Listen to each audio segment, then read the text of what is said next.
Ragazzi, faccio questo video per spiegarvi un po' di cose, perché molti di voi mi stanno chiedendo in direct ed è giusto che voi sappiate.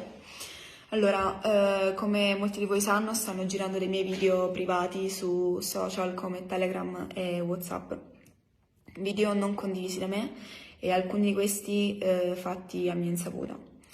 Ovviamente ho sporto denuncia, le autorità si occuperanno di tutto, stanno rintracciando colpevoli e stanno rintracciando anche chi si occupa della diffusione e della condivisione dei video, perché vi ricordo che è un reato da codice rosso anche solo la diffusione, quindi scambiarseli anche per una sola risata è alquanto pericoloso pure per voi. Io ho scoperto di questi video grazie a dei ragazzi che mi hanno mandato tutti i link Telegram e gruppi WhatsApp con i loro partecipanti dove venivano condivisi questi video, anche su alcuni siti dove grazie a loro sono stati segnalati e veramente ringrazio tantissimo queste persone.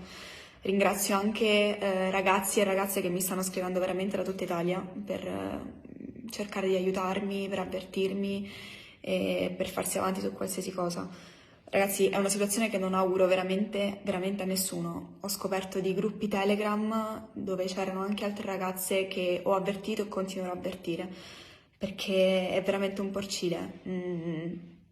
Io sto resistendo, sto provando a resistere e non tutte le persone riescono, sia ragazzi che ragazze, perché può capitare a chiunque ed è una cosa che veramente non auguro a nessuno. Questi gruppi Telegram, abruzzesi e non, sono tantissimi. Vengono segnalati ogni giorno e continueranno ad essere segnalati. L'unica cosa che possiamo fare, potete fare, è segnalare video, segnalare persone che continuano a condividere queste cose, non solo di me, ma anche di altre persone.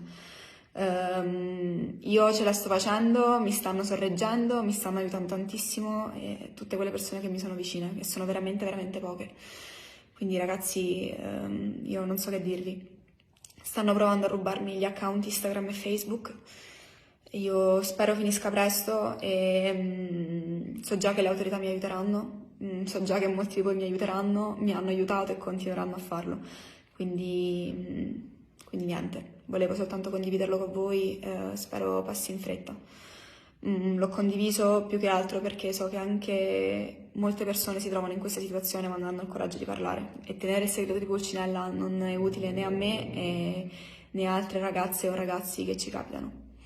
Quindi spero di non dover più parlare e spero di non dover sentire più queste storie, perché nel 2022 non si possono sentire vendette di questo genere.